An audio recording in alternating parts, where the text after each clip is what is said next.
सदेशकान् आचारांगस्य संस्कर्वे अक्षर कवनिकां सुधा।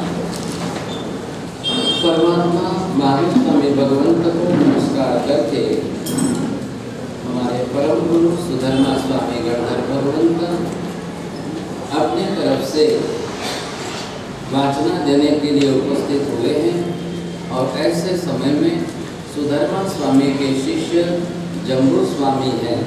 जम्बू स्वामी अपने गुरु सुधर्मा स्वामी भगवत को पूछ रहे हैं, भगवत तेणम भगवया किम अखा है? परमात्मा महावीर प्रभु ने क्या कहा है? इसलिए सीधी स्पष्ट बात कहने की आ रही है। ये श्रुत शास्त्र श्रवण से चल रहा है। श्रवण के अंदर आपका कंसंट्रेशन, आपकी एकाग्रता इतनी ज़्यादा होनी चाहिए, सुनते समय एक शब्द भी आगे पीछे न हो जाए। सुनते समय शब्द बरोबर श्रवण हो, शब्दों के अर्थ बरोबर बैठे, ताकि एक शब्द भी इधर उधर न हो और शब्द का अनर्थ नहीं होना चाहिए, शब्द सार्थक हो ताकि अर्थ बरोबर बैठे।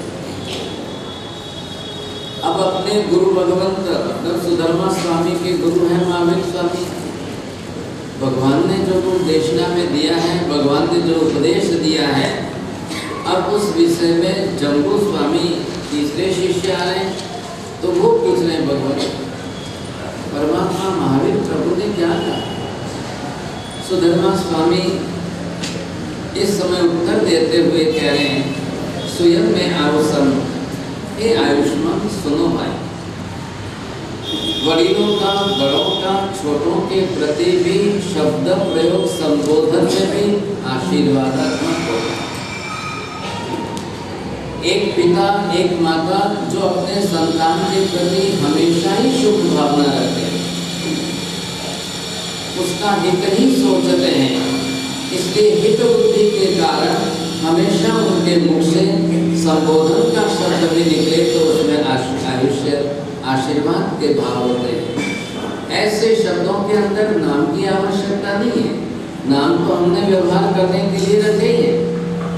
अब भगवान जब समोत्सव में किसी को संबोधन करे तो हे चेतन, हे आत्मन, हे आयुष्मान, और गुरु जब शिष्य को संबोधन करते हैं तो ज्यादातर हे आयुष्मान, जिनका आयुष्य सदा निरोगी स्वस्थ बढ़ता रहे, ऐसे आशीर्वाद प्रदान भाव उस शब्द के साथ में जुड़ जाते हैं। इसलिए हे आयुष्मान शब्द का प्रयोग सुधर्मा स्वामी अपने शिष्य जम्बू के लिए करें।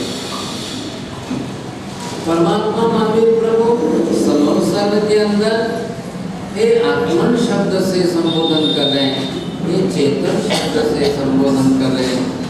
सबकी आत्मा को जगाने के भाव, सबके अंदर चेतना तो है ही, आत्म तत्व को, आत्मद्रव्य को ही हम चेतन कहते हैं, लेकिन इस समय हमारी चेतना सुषुप्त अवस्था, मतलब सोई हुई। हम इस समय इतने जागृत नहीं हैं। जो जागृत होता है वो अप्रमत्त होता है और जो सुसुप्त होता है वो प्रमत्त होता है।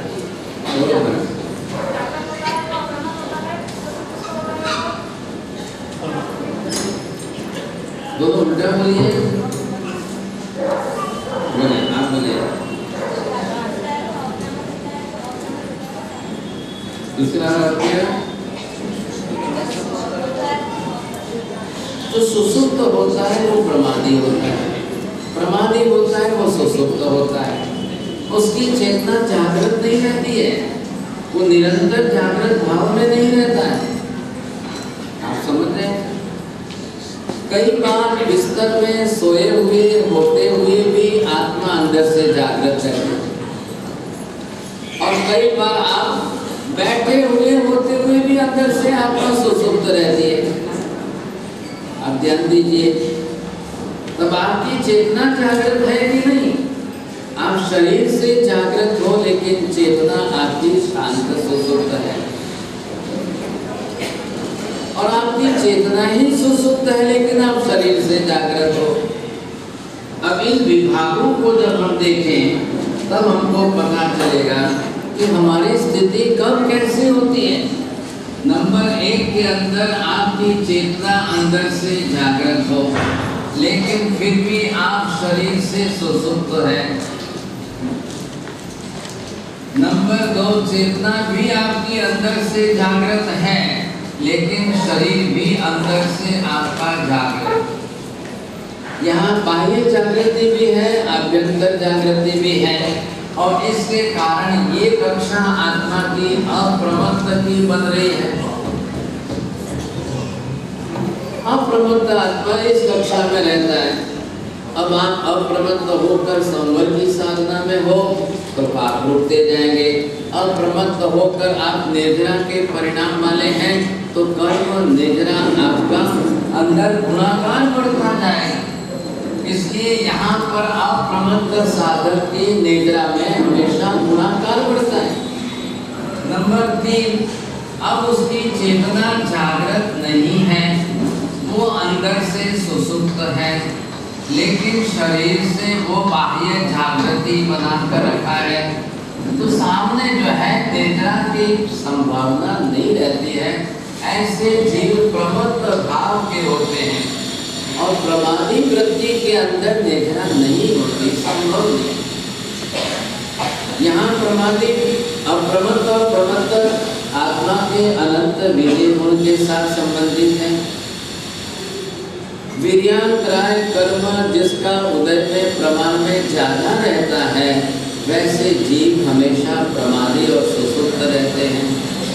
आचरण की बात है, सीधी सारी सरल।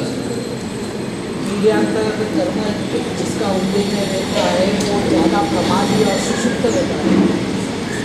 इनको मासा को पीछे ले जाओ, ये आराम से दिन लेने वाले, कुछ भी नहीं लिखे, समझा इनको। आपके पीछे उधर चले तो बड़े जब हम भी बड़े जाओ, आप हमारी दलाली करो, अच्छा मेहमान। चलिए भाई साहब, इतना भी बिगाड़ा थे। हाँ साहब बोलिए, साथी जी महाराज।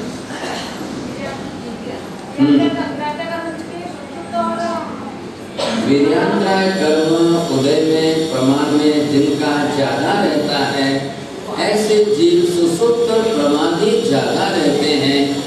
ऐसे वीर्यांतराय कर्म के उदय ज्यादा रहने से, सुसुप्त और प्रमत्त अवस्था ज्यादा रहने से निद्रा नहीं हो पाती है, संवर भी पूरी तरह से सही ढंग से नहीं हो पाता। आप साधना के साथ जोड़िए, आचार धर्म के साथ जोड़िए। अब इसका उल्टा बोलिए।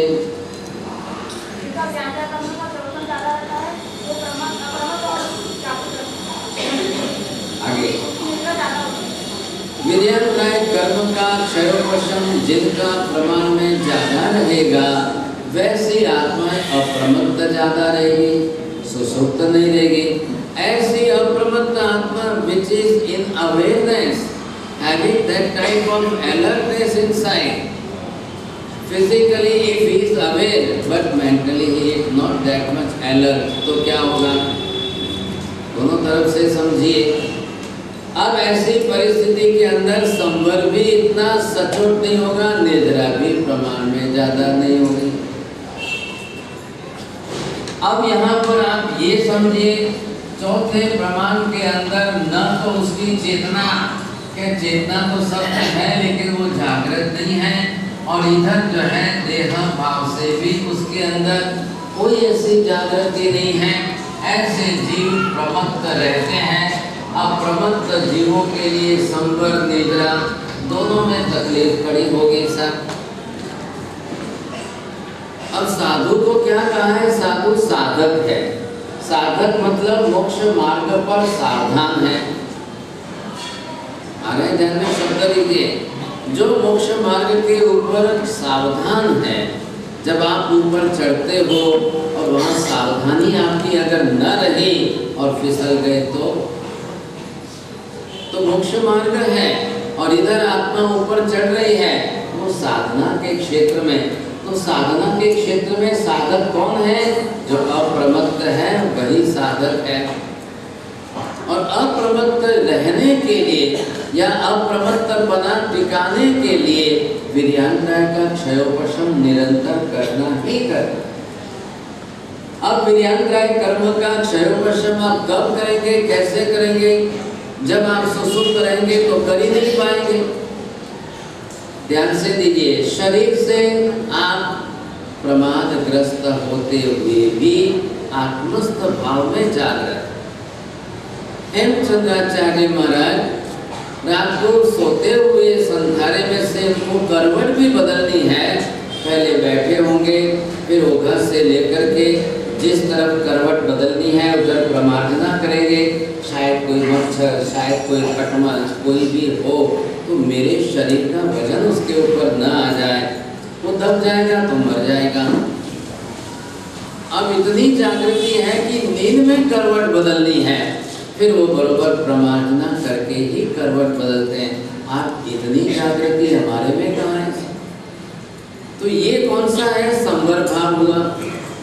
संवर भाव के अंदर करवट बदलने में मेरे शरीर के वजन से दूसरे जीव की हानि ना हो जाए।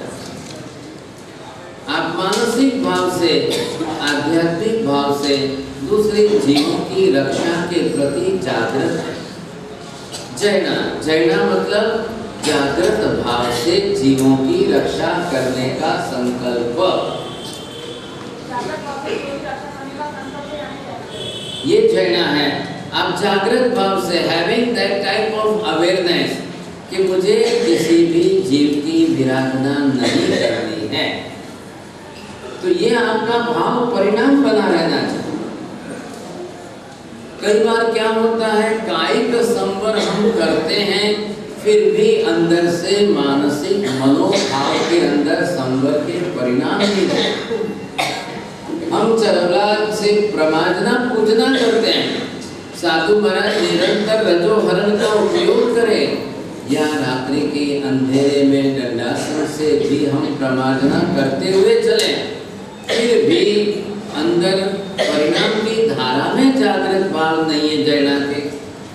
तो जिसमें कायिक भाव से जैना हो रही है, लेकिन वाचिक भाव से या आत्मिक भाव से अंदर न होती हो, तो वहाँ पर फिर वापस जो है कर्म बंध का निमित्त बन जाएगा।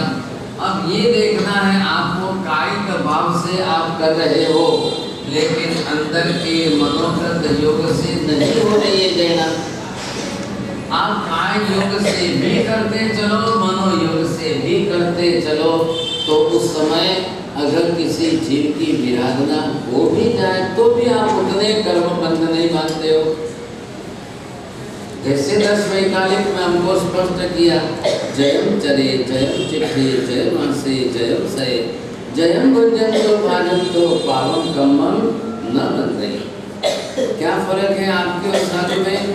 साधु प्रतिक्रिया इतनी जैना पूर्वक करे, इतनी जैना पूर्वक करे कि उसके अंदर जीव विराधना न हो और पाप कर्म का बंधन। बात इतनी। अगर कर्म बंध होगा आपको तो फिर वहाँ पे जो है कर्म का उदय होगा, कर्म विभाग रिजल्ट आएगा, वापिस कर्म का फल भुगतना पड़ेगा, ये सब चक्कर चालू हो जाएगा। तो हमको बचना कैसे, ये हेतु देखना है। अब यहाँ पर तीसरे के अंदर जो है कायिक जैना नहीं है और मानसिक जैना के भाव अच्छे हैं, तो चौथे के अंदर दोनों ही नहीं। कायिक जैना के भाव न रखे, न आचरण में पाले, तो भी जीव विराधना होने की संभावना रह जाएगी। क्योंकि इसमें क्या है, उपयोग भाव मन के अंदर आपने परिणाम जरूर बनाए, लेकिन सामने जैना का आचरण नहीं किया आपने, वहाँ आपको नुकसान हो जाएगा। ऐसा करना नहीं है, ऐसा होना नहीं चाहिए। जब निरंतर उस भाव को बनाए रखने की कोशिश करते हैं, ध्यान रखिए, कायिक क्रिया में आप जैना पाल भी लोगे, लेकिन अध्यवसाय आपके उपयोग भाव के हमेशा जागृत बनाए रखना ये मुश्किल है। कौन बनाता है? सम्यक दर्शन जो है आपके भाव परिणाम को उपयोग भाव में सतत रखे, 24 घंटे रखे, निरंतरता उसमें बनी रहे, ये बड़ी विशेषता है। अगर निरंतर भाव के परिणामों में नहीं रहे तो अध्यवसाय गिर जाएंगे। अब कई बार ऐसा है शरीर साथ दे या ना दे, कई बार शरीर रोगग्रस्त हो जाए, बीमारियां घेर ले, आपका हलन चलन कम हो जाए, हो सकता है आप पक्षाघात में चले जाओ, तब क्या करेंगे आप? ऐसी परिस्थिति में अशाता वेदनीय ने आपकी काया को जो है बरोबर दंडित कर दिया है, लेकिन मनोगत भाव आपके अध्यवसाय परिणाम गिरने नहीं चाहिए। सबसे ज्यादा अंदर के भावों को संभालना है, हो सके वहां तक अपने परिणामों को स्थिर करना है। आप नहीं कर सकोगे तो फिर आप पतन के मार्ग पर चले जाओ और कर्म का बंध बढ़ जाएगा। जैसे कि हमने देखा कि परमात्मा की पूजा भक्ति भी हम कर रहे हैं। अब परमात्मा की पूजा भक्ति कर रहे हो, आप द्रव्य पूजा के अंदर की बात है। अब द्रव्य पूजा जो भी आप जिस तरह से करोगे तो ये द्रव्य पूजा आपकी अष्ट प्रकारी होगी। अब अष्ट प्रकारी के ऐसे द्रव्य वो आपको काम में आएंगे। अब द्रव्य के साथ में आपने जैना का मानस बना के रखा है, उपयोग भाव बनाया। अब करना क्या है, इससे हमको परिणाम में लाभ क्या होना चाहिए? तो स्वाभाविक बात सीधी सी ये है कि आप अपनी तरफ से जिस प्रकार के जैसे जो भी कर्म बांध करके भी बैठे, अब यहाँ हमको ये देखना है कि आत्मा ने अब अपनी तरफ से जिस समय जैसे कर्म, ये है पूर्व भव के कर्म, इसलिए इसको यहाँ नाम दिया है संचित कर्म।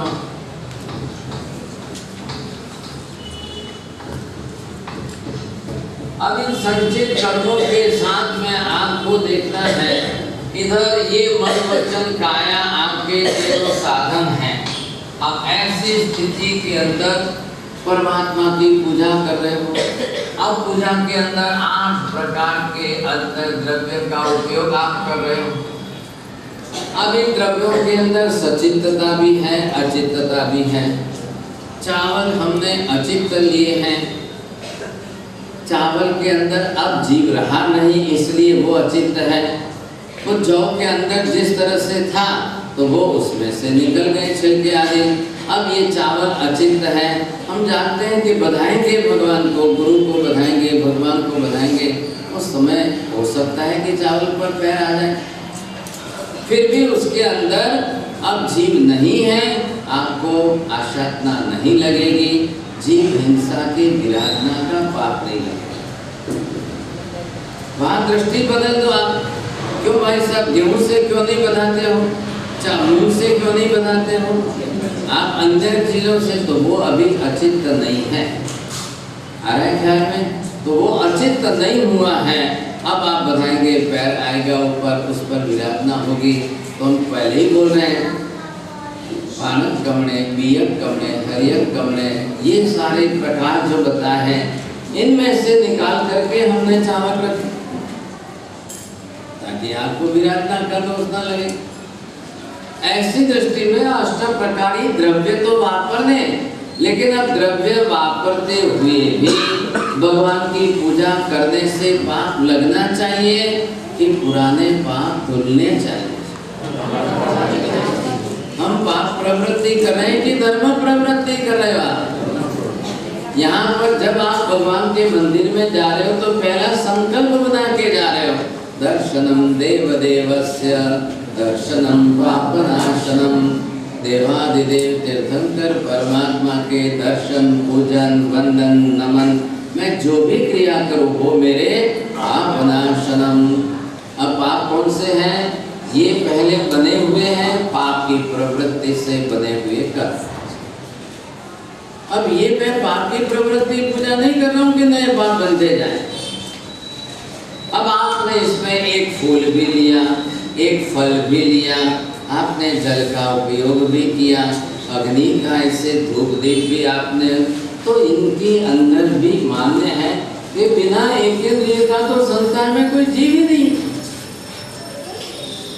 अब संसार के अंदर किसी भी पर्याय में जीवों की संख्या यदि ज्यादा है तो मात्र एक ज्यादा है?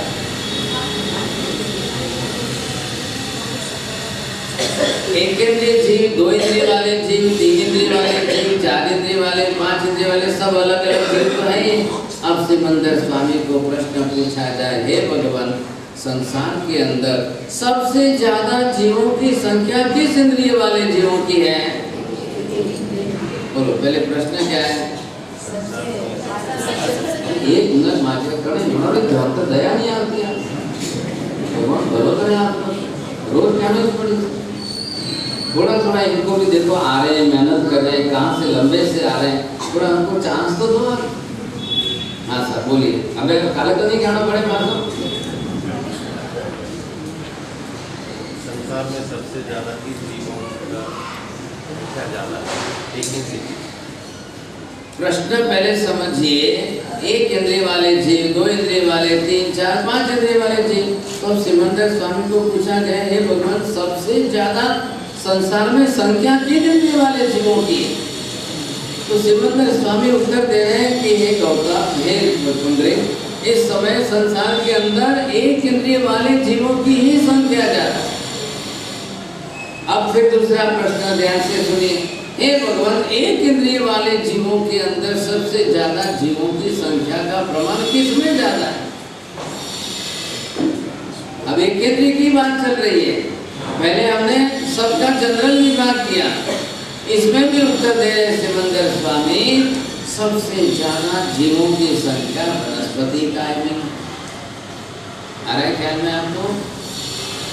पांच इंद्रिय वाले जीवों में सबसे ज्यादा जीवों की संख्या एक इंद्रिय, एक इंद्रिय में सबसे जीवों की संख्या ज्यादा वनस्पति काय। अब तीसरा प्रश्न है, भगवान, वनस्पति काय में किन जीवों की संख्या सबसे ज्यादा है? अब वहां सिमंदर स्वामी उत्तर दे रहे हैं, वनस्पति काय में सबसे ज्यादा जीवों की संख्या साधारण वनस्पति काय में। अब चौथा प्रश्न आया, हे भगवान, साधारण वनस्पति काय में सबसे ज्यादा जीवों की संख्या किसमें है? सिमंदर स्वामी उत्तर दे रहे हैं, साधारण वनस्पति काय में भी बादल में कम है और सूक्ष्म साधारण निरोध में अनंत गुनी ज्यादा। शब्द बरोबर ध्यान में रखिए, एक एक शब्द बरोबर समझ करके बोलना है सर। चारों प्रश्न, चारों उत्तर पहले आप लिख लेना, ताकि बरोबर आप प्रश्नों के उत्तर दे सको। भाई साहब, ये व्याख्यान वाणी चल रही है, कोर्स भी चल रहा है, 1 महीना पूरा होने वाला है, प्रश्न पत्र तैयार हो रहा है और सबको परीक्षा देनी है। सबके लिए, जितने भी जो भी यहाँ श्रवण कर रहे हो, आप लोग देंगे, बाहर वाले भी देंगे। समय आप तो यहाँ बैठकर व्याख्यान सुन रहे हो, इस समय चेन्नई में, बेंगलोर में, बम्बई में, पुणे में, चारों तरफ लोग जो है इस ई लर्निंग कोर्स को खोल करके रोज अभ्यास कर रहे हैं। वो रोज वहाँ से जो है संदेशा भेज रहे हैं। एक दिन उनके पास न पहुँचे तो वहाँ से 10 प्रश्न खड़े करते हैं, आज नहीं आया है। और आप लोगों को चिंता ही नहीं, एक दिन गए तो भी ठीक, एक दिन नहीं गए तो भी ठीक, एक दिन आए तो भी ठीक, एक दिन नहीं आए तो भी ठीक। बाहर लंबे चेन्नई तक बैठे हुए लोग अभ्यास कर रहे हैं और वो चिंता कर रहे हैं, वो रोज का रोज जल्दी भेजो। आप देखो, समझेंगे नहीं, ख्याल आएगा। आप जितने यहाँ नहीं बैठो, उससे ज़्यादा तो बाहर के लोग जुड़ गए। तो बोले हैदराबाद वाले, फिलखाना वाले भाग्यशाली है कि उनको लाइव डायरेक्ट सुनने को मिलता है। बोले हमको भी डायरेक्ट लाइव सुनने को मिल रहा है, देखने को मिल रहा है, तो वो भी राजी। 1 महीना होने आएगा, परीक्षा होगी और सबको पास होना अनिवार्य है। पास होने वालों को तो इनाम है, लेकिन पास नहीं होने वालों को पनिशमेंट भी भारी है, दोनों तरफ से है। फिर आप बोलोगे हम तो बाहर गाँव चले जाएंगे, बाहर की परीक्षा नहीं देंगे, ऐसा मत कर देना। अरे परीक्षा तो अभ्यास की तैयारी। आपने देखा, रोज मैं कोई राजा रानी की कहानी नहीं कह रहा, एक एक मिनट बचाने की कोशिश कर रहा हूँ, फिर भी घड़ी ज्यादा फास्ट भागती है, बड़ा क्रीम निकाल करके दे रहा। 5 इंद्रिय वाले जीवों में एक इंद्रिय सबसे ज्यादा, एक इंद्रिय में भी वनस्पति के वाले से, वनस्पति काय में भी, साधारण में भी। बस अब लास्ट फिगर आया, निरोध से सूक्ष्म साधारण से ज्यादा किसी में। अब इसको रिवर्स में उल्टा निकालें, कम कम कम कम करते जाओगे तो सबसे लास्ट कब में आएगा? मनुष्य काल। अब सोच लेना अच्छी तरह से। अब यहाँ पर आपको ये देखना है कि हम क्या कर रहे हैं। ये हमारे पुराने बंधे हुए कर्म हैं। जन्मांतर से हम जो कर्म बांध करके साथ में लेकर के आए हैं, अब ये कर्म हमारे पास बहुत भारी है। आप संसार के अंदर कोई भी जीव ऐसा नहीं है, ध्यान रखिए। सिमंदर स्वामी को ये प्रश्न पूछा गया, ध्यान से सुनना।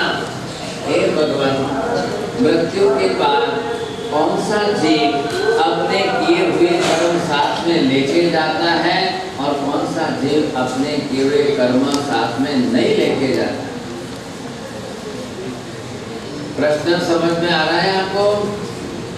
मरना तो है ये साहब।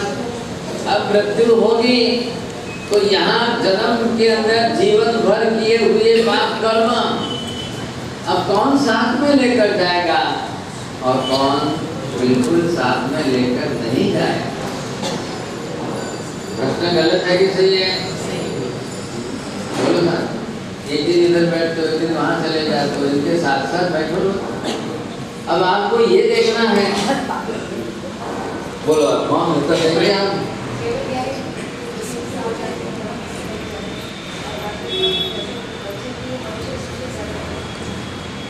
और कोई बोलेंगे? आत्मा साथ लेके जाएगी, शरीर छोटी। अधूरा अधूरा नहीं बोलेंगे, पूरा बोलोगे तो इनाम क्यों? अरे सब बात में महिलाएं उत्तर दे रहे, थोड़ी वापस इज्जत रखना नहीं था। बोलिए। जिस जीव को वापस जन्म करना है वो अपने साथ में कर्म लेके जाएंगे और जो सिद्ध जीव हो जाएंगे वो। अब इससे भी आगे बढ़िए। जिस जीव ने अपने किए हुए कर्म यहीं धो दिए हैं, क्षय कर दिए हैं, तो वो क्यों साथ में लेके जाएगा? सिद्ध की बात तो जाने दो, वो तो है ही, हमारी बात तो करो थोड़ी। अब यहाँ हिसाब करो। अब जो जीव यहाँ कर्म बांध रहे हैं, आपका बांधने का प्रमाण ज्यादा है कि खपाने का प्रमाण ज्यादा है? और जिस दिन आप बांधना कम करके खपाने का प्रमाण बढ़ा दोगे, अब यहाँ बैठे मरने के पहले, आयुष्य पूरा होने के पहले हम अपने किए हुए कर्म सब साफ कर दें तो आपको अगले भव में साथ में लेके जाना ही नहीं पड़ेगा। समझदारी किसमें है? आज आप मनुष्य बने इसमें समझदारी नहीं है। आप परमात्मा के मार्ग को पाए हैं, ये आपकी समझदारी। जिस शासन में जन्मे हैं इसमें आपकी विशेषता है। आप धर्म करने लगे हो इसमें आपकी विशेषता है। और आप संवर निद्रा रोज करना शुरू कर दिए हो, ये आपकी सबसे बड़ी विशेषता है। अब कर्म क्षय करने के साधन, कर्म निद्रा करने के उपाय, उपवास भी है, आंबिल भी है, एकादशा भी है, सामायिक भी है, जाप भी है, नवकार भी है, भगवान के दर्शन भी है, भगवान की पूजा। ध्यान से समझिए, जिससे भी संवर हो और जिससे भी निद्रा हो वही सही धर्म है। बोलो सामने कुर्सी पर। अब ये तो खाली रिपीट करना है, उत्तर नहीं देना है, मेरा सेंटेंस रिपीट करना है बस।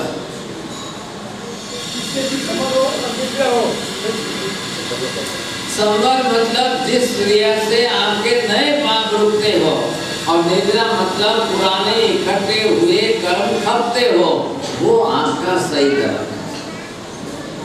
अब ये परीक्षा कर लो धर्म की, हमारे हाथ में सही धर्म आया है या गलत धर्म आया है। जिन लोगों के अंदर जैसा धर्म मिला वो न तो संवर कर सके न निद्रा करे, तो उनको पहचान लेना चाहिए कि हमारे हाथ में गलत धर्म है। इंसान गलत नहीं होता, इंसान तो दो हाथ पैर का ही शरीर है। आपको अपने सम्यक दर्शन से अगर सही धर्म मिल रहा है और सही धर्म की पहचान परीक्षा करके देख लो कि जिससे मैं रोज नए पापों को रोक सकूं और जिससे मैं पुराने संचित कर्मों का क्षय कर सकूं, वैसा धर्म अगर मेरे हाथ में आया है तो मैं परम सौभाग्यशाली हूँ, बड़ा पुण्यशाली हूँ कि आज ऐसा धर्म मेरे हाथ में आ गया है कि मैं ये रिजल्ट ला सकता हूँ। अब धर्म सही है, आपका पुरुषार्थ नहीं होगा तो क्या होगा? बोलिए सर। अब धर्म आपके हाथ में सही है, ऐसा धर्म मतलब किस प्रकार का, कैसा धर्म? संवर और निद्रा कारक धर्म। अब ये आपको मिल गया है और फिर भी आप वैसा आचरण न करो तो क्या होगा? आगे रिजल्ट नहीं आएगा। अब ये धर्म भी सही मिल गया है और आचरण सही कर रहे हो तो रिजल्ट भी आपका सही आएगा। नंबर 3 के अंदर ऐसा धर्म ही जिसको सही नहीं मिला है, अब वो क्या निद्रा करेगा? वो कितनी निद्रा करेगा? वो कैसे निद्रा करेगा? इधर आप चौथे के अंदर वैसा कोई सवाल ही खड़ा नहीं होता है, कोई रिजल्ट नहीं आएगा। और ये तीसरा वाला थोड़ी अंश मात्र आंशिक दृष्टि से थोड़ी बहुत कर ले तो कर ले। आप कोई भी प्रकार करो, धर्म करने का प्रकार कोई भी हो, धर्म करने के अंदर उद्देश्य आपका संवर निद्रा का सही होना चाहिए। महावीर ने सबसे बड़ी विशेषता करके धर्म के सभी प्रकारों का समावेश संवर और निद्रा में डाल दिया, इकट्ठा कर दिया इसमें। अब ऐसी स्थिति के अंदर आप रोज संवर करते जाओ, नया पाप रोकते जाओ, रोज निद्रा करते जाओ, संचित कर्म खपाते जाओ, हो गया रिजल्ट, बरोबर रिजल्ट आ रहा है। अब इस दृष्टि से यहाँ पर आपको देखना है कि आप अगर अष्ट प्रकारी पूजा भी कर रहे हो, द्रव्य पूजा भी कर रहे हो, तो द्रव्य पूजा के अंदर भी आपके पास इस समय जो है प्रमाण भाव के अंदर प्रमाण क्या है? इधर देखिए, द्रव्य पूजा अब आपके पास में कितने प्रमाण में है? अब इसके प्रतिशत आप देखिए कि 100% आप द्रव्य पूजा कर रहे हो और 100% सामने आपके भाव भी उतने ही अंदर तैयार है, आप भाव से भी वैसे ही पूजा रख रहे हो, तो रिजल्ट आपका बरोबर आ जाएगा। तो ये क्या करेगा? ये जाकर के निद्रा कर देगा, ये जाकर के नया पुण्य उपार्जन करा देगा। अब देखिए दोनों काम हो जाए। अब ये भी आपके पास द्रव्य पूजा है लेकिन भाव परिणाम नहीं जग रहे हैं, द्रव्य की साधन सामग्री है, रूटीन के अंदर हम रोज जाते हैं पूजा करते हैं, लेकिन अभी तक भाव पूजा के भाव ही नहीं जग रहे सब। तीसरे के अंदर बिल्कुल द्रव्य साधन सामग्री नहीं है, भाव पूजा अच्छी कर रहे हैं, साधु साध्वी भी तीसरे प्रकार के अंदर वे भी अपनी निद्रा की मात्रा तो बढ़ा रहे हैं। आ रहे ना ख्याल में? क्यों नहीं कर रहे साधु साध्वी द्रव्य पूजा? द्रव्यों के अंदर सचित्तता का पचकान करके महाव्रत धारण कर लिया। आज जीवन पर्यंत उनको एक भी सचित्त वनस्पति का स्पर्श नहीं करना है। अब वो फल फूल लेकर के नहीं जाएंगे, लेकिन उनके पास अपनी ज्ञान दशा जागृत होने से भाव परिणाम इतने ज्यादा बढ़ा दिए हैं, तो भाव की व्यक्तता उनके अंदर ज्यादा है। अब इसके अंदर चौथे का सवाल ही नहीं खड़ा होता है, ना कोई द्रव्य के साधन है, ना कोई भाव के परिणाम है, कुछ भी नहीं है, वो निद्रा नहीं कर पाएगी। अब इसमें अगर आप परसेंटेज बात अपनी ताप से विचार करिए कि आप द्रव्य पूजा के अंदर तो आपके परसेंटेज 60% है और भाव पूजा के 40% है, तो ये दूसरा अच्छा है कि इसके अंदर अगर मान लो कि द्रव्य साधन सामग्री 50 है और इसी के साथ साथ में अगर इसके पास में भाव पूजा के 50 है, समांतर चल रहा है तो अच्छी बात है। इसमें अगर नहीं है तो कैसे करेंगे? आप सबके अंदर परसेंटेज निकालते हुए करने की कोशिश करिए। आपके हो सकता है द्रव्य पूजा की साधन सामग्री 20% है, भाव पूजा की आपके 80% है। कई भाग्यशालियों को देखिए अपने घर से सब चीज द्रव्य साधन सामग्री उत्कृष्ट कक्षा की वापरते हैं, ले जाते हैं स्वयं के घर की। कोई ऐसे है जो है क्या लेके जाता है, खाली हाथ जाओ वहां जो होगा ले लेंगे। प्राचीन काल में ये रिवाज नहीं था। हर व्यक्ति स्वद्रव्य से अपने घर से उत्कृष्ट कक्षा की सामग्री ले जाते। ऐसा नहीं है कि अब केला खराब हो गया, सड़ गया, ले जाके मंदिर में रख दो, तो पहले ही भाव खराब हो गया। आप कोई फल फूल मिठाई जो है पुजारी के लिए नहीं ले जा रहे। आपको पुजारी का विचार भी नहीं आना चाहिए। आप परमात्मा के सामने अर्पण कर रहे और भगवान को खिलाना नहीं है, मेरी अंदर की त्याग वृत्ति बढ़ाकर अर्पण करना है। पहले ये भावना रखिए। आपको पुजारी का विचार नहीं आना चाहिए बीच में। आज उपकरण अच्छे हैं, सामने आपके पास द्रव्य साधन अच्छे हैं। आज पहली बार आम आदमी बाजार में आया है, 500 रुपए का एक आम, तो दूसरे जने चार जने क्या कहेंगे, अरे भाई साहब पेट में खाओ ना, समझे कि नहीं क्या। जब आम एकदम लास्ट में आधा नक्षत्र के बाद जब 2 रुपए का हो जाएगा, जब सड़ जाएगा तब ले जाना, अभी से क्यों ले जाते। तो पहले अपने भाव को इतना गिराना क्या,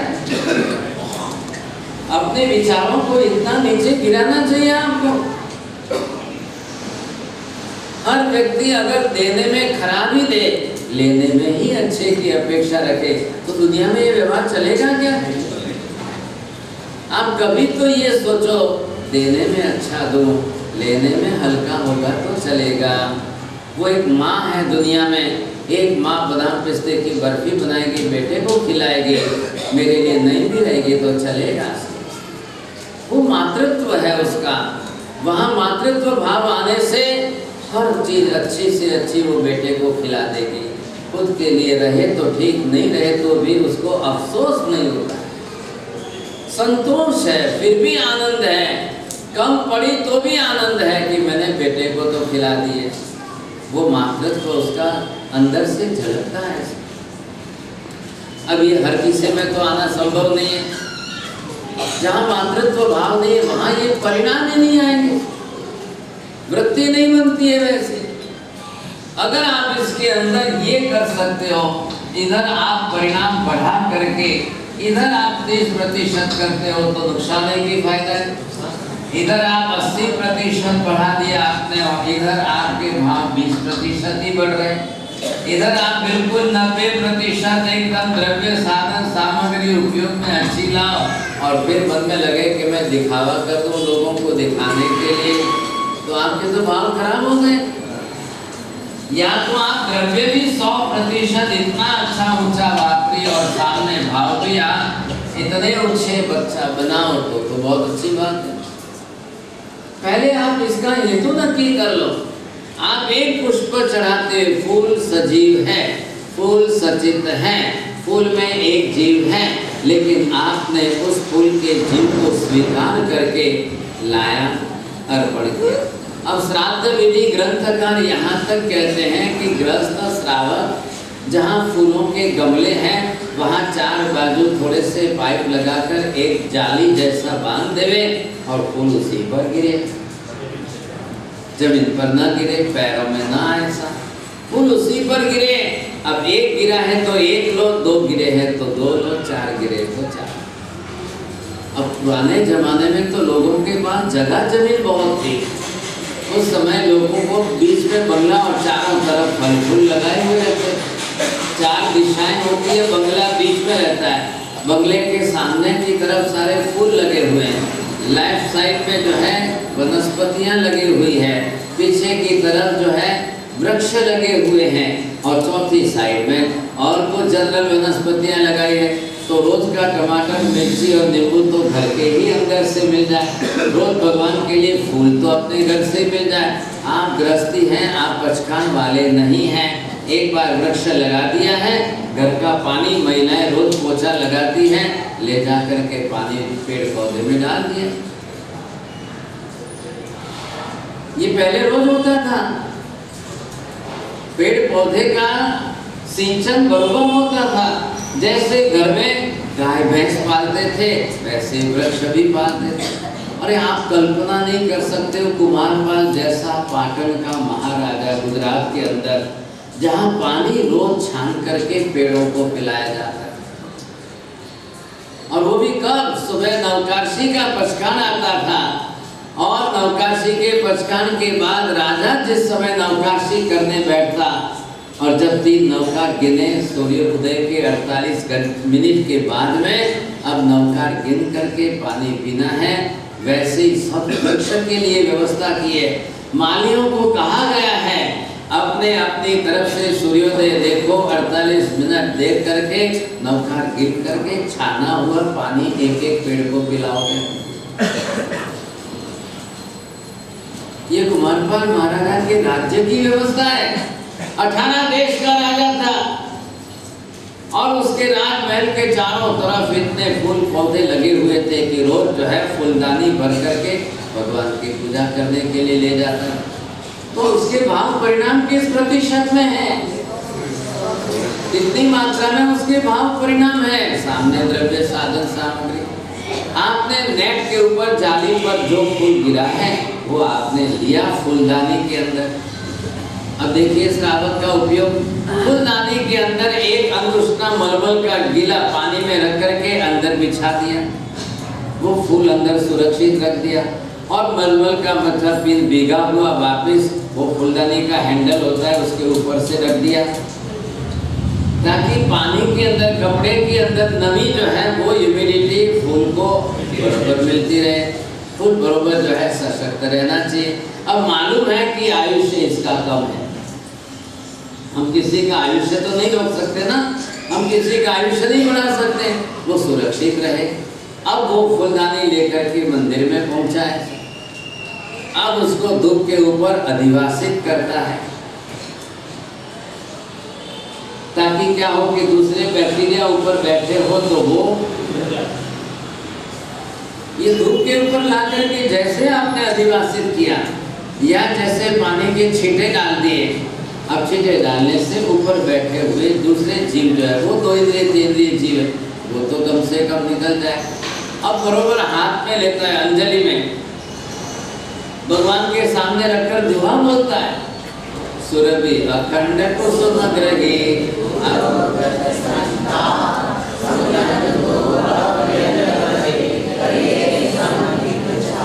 देखिए सम्यक दर्शन की छाप बनाया, कितना सुंदर उसके अंदर दोहा और उसके अंदर भाव भरे। अगर आप थोड़ा सा अर्थबोध करने लग जाओ तो कितने अच्छे भाव प्रकट हो जाए। एक पुष्प हाथ में लिया है, अंजलि में लिया है, पंखुड़ी से कैसे भी नहीं उठाया है, दबा करके वैसे कैसे भी नहीं पकड़ा है, एक पंखुड़ी भी नहीं देते हैं, इसलिए सुरभि अखंड कुसुम ग्रही, अखंड कुसुम लेना है। अखंडता कब रहेगी उसकी, ये आपको देखना है पहले। अब वो आपने जैसे हाथ में लिया है समझे और परमात्मा के चरणों पर अर्पण, आ रहा है ख्याल में? कहीं और किसी तरह से नहीं, अब परमात्मा के चरणों में अर्पण किया, परमात्मा के सिर पर शिखा पर अर्पण किया। अभी तक उसको कोई नए पुष्पम किला में नहीं, अब पुष्प को किसी प्रकार की वेदना पीड़ा आपके द्वारा उत्पन्न न हो। अब बताइए, आपने उस जीव को मारा, आपने उस पुष्प के जीव को, मतलब यहाँ इतनी सरलता शब्द प्रयोग क्या है, नया पुष्पम किला में एक फूल के जीव को वेदना पीड़ा भी नहीं पहुंचानी है। आ रहा है ना ख्याल में? अब वो पुष्प आपने परमात्मा के चरणों पर रखा है। अब प्राचीन काल में तो ग्रह चैत्य मतलब घर मंदिर थे। श्रावक किसका नाम है भाई साहब? अपना बंगला तो बनाया, ईशान कोण के अंदर एक तरफ घर मंदिर बनाता, आया ख्याल में? अब आज जो है जगह इतनी नहीं है, आज एक के सिर पर दूसरा, दूसरे के सिर पर तीसरा, आज मल्टी स्टोरी में आ गए आप लोग और बड़े घर आपके बंद हो गए, अब छोटे छोटे घरों में आ गए। बम्बई में जाओ तो और छोटे घर में आ गया, अब कहाँ आप जो है ईशान कोने के अंदर मंदिर कहाँ बनाएंगे? आप कहाँ फूलों के जो है गमले लगाओगे? अब ये तो इनका जीवन ही है, जीव ही है, प्रत्येक वनस्पति काय में है। अब इनको तो घूमना ही है इसके अंदर। आपने नहीं लिया तो फूल तो गिरने ही वाला है। अब रास्ते पर चलते कई लोगों के पैरों में आएंगे, कई गाड़ियों के नीचे आएंगे। आप रोज ही रास्ते पर देख रहे हो, आप किसी प्रकार का देखो भाई साहब, आप फाइकस का देख लो, आप जो है वो गुलाबी लाल पीले गुलाबी फूल होते हैं वो देख लो। अब रोज पेड़ पर से गिरते हैं, रोज रास्ते चलते लोगों के पैर में कुचले जाते हैं। आपने इतनी प्रेरणापूर्वक ला करके पुष्प को परमात्मा के चरणों में अर्पण कर दिया। भगवान इतने ऊंची कक्षा के, और फूल अभी एक केंद्र की प्रत्येक वनस्पति काय में, अब उसका जीव भी जाएगा तो परमात्मा के चरणों पर जाएगा। अब फूल लाकर रखा है वो भी कितने घंटे रहेगा? अब धीरे धीरे मुरझाएगा तो सही। अब उसका आयुष्य ही इतना नहीं है भाई साहब, जीव तो जाने वाला है। चलो परमात्मा का स्पर्श हुआ है, प्रभु के चरणों में जीव जा रहा है। अभी दूसरे दिन जो है जब आप निकालने जाओगे तो हर फूल मुरझा रहे।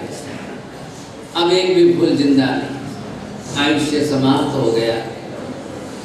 फिर भी आपको विवेक है कि यूं करके फूल उठाना नहीं है साहब, जैसे तैसे करके नहीं। इसलिए आपने जो है मोर पीछी ली है, इसने आपने पीछी जैना की ली है। अब उससे सारे फूल एक थाल में इकट्ठे किए, वो ले जाकर आप बगीचे में डाल दो वापस। मतलब क्या है कि आपके अंदर अवेयरनेस है, उस जीव के प्रति आपकी करुणा बनी हुई है। अब इधर देखिए, अब जैसे जैसे उपयोग भाव से की तो ये पूजा आपकी जो जिस प्रकार की, तो ये कर्म यहाँ से कार्बन वर्गना के उद्गल परमाणु ये निद्रा होते होते होते ये परमाणु बाहर, आत्मा प्रदेशों पर लगे हुए परमाणु बाहर बिखर रहे हैं, ये हो रही है निद्रा। इसलिए दर्शनम पापनाशनम। अब ये दर्शन भी आपको पाप कर्म का नाश करा रहे, नया नहीं बन रहे। देखो आप, अब स्वरूप हिंसा है कि हेतु हिंसा है, आपकी हिंसक परिणति है क्या इसके पीछे? नहीं है। आप रोज कितना पानी का उपयोग करते हो? अपने शरीर को नहलाने के लिए बाल्टियां की बाल्टियां उठा रहे। अब बंबई में तो जाओ तो कई लोग शॉवर के नीचे ही सब बैठ जाते हैं, और कहीं चले जाओ तो वो घर में छोटे छोटे तालाब बना देते हैं, 6x4 के छोटे छोटे तालाब भी बना देते हैं। अब उसी में जो है भाई साहब भगवान का अभिषेक आधे कलश से कर रहे हैं। इतना छोटा सा कलश, आधे कलश से परमात्मा के चरण अनुरूप है। आप कलश कर रहे हो, क्योंकि उस समय आदिनाथ भगवान को जब राज गद्दी पर बैठाया, इंद्र महाराज बिगड़े अभिषेक करने के लिए, और भगवान को नूतन वस्त्र आभूषण पहना करके सजा करके राज गद्दी पर बैठा दिया। उस समय अभिषेक करना है, ये सुनकर युगलिक लोग नदी के किनारे गए और द्रोण में पानी लाए। तो हाथ की हथेली बनाई और इसमें पत्तों का द्रोण बनाया, उसमें से पानी। अब वो लेकर के आए, जल भरी संपुट परमा। क्या किया देखना, युगलिक लोगों ने अपने हाथ में कलश कहाँ थे, वहां पर नहीं है कलश, नहीं है कुछ भी नहीं है। तो चलो भाई, जल भरी संपुट पात्र, ये संपुट बनाया और इसमें पत्र रखे, उसमें पानी लाए। अब लेकर तो आ गए, और लेकर के आने में देरी हुई, और इधर इंद्र महाराज ने तो अभिषेक करके वस्त्र आभूषण पहना करके राज गद्दी पर बैठा दिया, राज्याभिषेक हो गया। अब ये युगलिक है, अब ये विचार में पड़ गए, अब पानी लेकर के आए, कैसे डाले? सिर पर डाले तो सारे नए कपड़े बिक जाएंगे, अभी कैसे करें, क्या करें साहब? अब बेचारे बहुत सरल जीव है, बद्रिक परिणामी है, भले बुद्धि का उपयोग कम है लेकिन सरलता आत्मा में बहुत अच्छी है। तो उन्होंने क्या किया, जो संपुट के अंदर पानी लेकर आए थे युगलिक नर पूजन। अब करें तो क्या करें? ऋषभ चरण अंगूठे। अब परमात्मा का चरण अंगूठा, जहाँ कपड़ा भी नहीं है, जहाँ दागिना भी नहीं है, आभूषण भी नहीं है, और पैर नीचे है, तो उन्होंने क्या किया? ऋषभ चरण अंगूठे, अंगूठे पर अभिषेक किया और भावना क्या व्यक्त की? दायक भव चल अंत। हे भगवान, हमारे भव संसार समुद्र का अंत आ जाए, हम ये संसार के चक्कर में घूम रहे हैं, हमारा अंत आ जाए। ये उन्होंने अपनी तरफ से भाव परिणाम कैसे बताए, समझे कि नहीं? अब ऐसी स्थिति के अंदर उनकी मानसिकता तैयार होगी। हर एक के पीछे आपने देखा, द्रव्य रूप में हाथ के अंदर जल है, संपुट के अंदर जल है, और भाव के अंदर है दायक भव चल अंत। हे भगवान, हम आपसे क्या मांगते हैं? कुछ नहीं, आपकी ये पूजा की हमारे भव संसार का अंत हो जाए। आप अष्ट प्रकारी पूजा के अंदर जो भाव पूजा है, हेतु है, भाव हेतुओं का शब्द स्पर्श करिए, अर्थ का चिंतन करिए, आपको आश्चर्य लगेगा। क्यों परमात्मा की पूजा भक्ति की जा रही है? अब भाई साहब क्या करना? विरोध करने वाले विरोध करेंगे, सदियों से कर रहे, आज कोई नया नहीं कर रहे। अच्छा, किसी के विरोध करने से पूजा बंद हो गई, किसी के विरोध करने से मंदिर नष्ट हो गए, किसी के विरोध पचकान देने से भी क्या मंदिर समाप्त हो गए दुनिया में। जिस समय 17वीं शताब्दी में मोहम्मद गजनवी ने तो मंदिर तोड़े, मोहम्मद गौरी ने, औरंगजेब ने, जिस जमाने के अंदर 16वीं, 17वीं, 18वीं शताब्दियां थी, और उस समय भी हमारे श्रावक लोग ऐसे प्रतिज्ञाबद्ध थे। मुस्लिम बादशाहों को कह दिया था, मुगल बादशाहों को, आप एक मंदिर तोड़ो हम 100 बनाएंगे, आप एक तोड़ो हम 100 बनाएंगे। आज कितने वर्षों बीत गए भाई साहब? आज इस बात को चलते चलते 15वीं शताब्दी, 16वीं शताब्दी, 17वीं शताब्दी, इतने वर्षों बीतने के बाद आज भी मंदिरों की संख्या कम नहीं हुई, ऊपर से 10 गुनी बढ़ गई। आज भी मूर्तियों की संख्या आधी भी नहीं हुई, ऊपर से हजारों के प्रमाण में बढ़ गई। आज भी भगवान की पूजा भक्ति कम नहीं हुई, आज भी परमात्मा की पूजा भक्ति अनेक गुनी बढ़ गई। और करने वाले फिर हमारे जैन धर्म में से टूट करके वो जाकर साईं बाबा में करे, वो उचित है। वो यहाँ से तिरुपति जाकर के करे, वो उचित है। वो कोई शनिवार को शनि के मंदिर में, मंगलवार को हनुमान जी के यहाँ, गुरुवार को गणपति के यहाँ, नहीं बाजी माँ का छूट रखी है ऐसा, इनमें छूट रखी है ऐसा। अरे छूट रख करके आप जैन धर्म में से अजैन बनते जा रहे हैं। एक तरफ तो 130 करोड़ में से 1 करोड़ जैन बचे, और उसमें से 1 करोड़ में से ये अपना धर्म तोड़ करके बाहर जा रहे हैं। और अपने बोले कि मार्केट पचकान है, 100 गन लिए बाबूजी, पचकान लिया है, 100 गन लिए, पर पचकान लिया तेरे छूट क्यों ना की भाई? ये छूट कहाँ से आए? अब कोई तो बक्सली लंबी मुफत्ती बांधते हैं, लेकिन हनुमान जी को नहीं छोड़ते। अब कोई जाकर गणपति को नहीं छोड़ते हैं, तो कोई जाकर साईं बाबा को नहीं छोड़ते हैं। अंदर पड़ी हुई वृत्ति तो है ही ऐसा। कई करो बाप जी, 2 छोरियां पड़ी हुएगी, 28, 29 हुएगी, अगर कई करो, फिर वो जाकर के दूसरा रास्ता पकड़ते हैं, तीसरा रास्ता पकड़। अपने ही हाथों से अपने घर में अपने पैरों पर बुहारी क्यों लगा रहे? अपने हाथों से अपना धर्म क्यों तोड़ रहे हो? बड़ी मुश्किल से कई जन्मों से तैर करके जैन बना है, आप इसको वापिस आप अजैन दिशा में क्यों भेज रहे? ये गलती हम क्यों करते जा रहे हैं? और बिना सोचे समझे कर रहे हो आप धर्म देखो, हेतु देखो, इसके पीछे के कारण। एक तो उसके पीछे जो ज्ञान है उसकी स्टडी करो, अभ्यास करके किसी को समझाओ। अब यहाँ तकलीफ ये है, अभ्यास करने वाले नहीं, समझाने वाले नहीं, और वो भी उल्टे, और हाथ जोड़ने वाले भी उल्टी दिमाग के। ठीक है बाबूजी करे आएंगे, आते नहीं लेवे गोदरे कई करना माने पाप लागे, लियो बाबूजी हाथ जोड़े सौगंध दे दो, लियो साहब सौगंध दे दे। फिर बाबूजी मन में मैं तो छूट रहा कि साईं बाबा तो जाऊँ सा, गणपति तो जाऊँ, हनुमान जी तो जाऊँ, कई करो। छोरियाँ तो मोटी हुएगी बाबूजी, कई तो करना पड़ेगा। अब कहीं से जाकर कहाँ पर, कहाँ से कहाँ पर, लेकिन अपने धर्म से वंचित रहते हैं। आप परमात्मा से दूर जाओगे, सम्यक दर्शन से वंचित रहोगे। आप परमात्मा से और भागते जाओगे, फिर वापस कई जन्मों तक भगवान नहीं मिलेंगे। ये जरूर ध्यान रखना सज्जनों। आज जो है मैंने आपके सामने ये स्पष्टीकरण अर्थ बोध से किया। आपको अर्थ समझाने के लिए करना मेरा कर्तव्य है।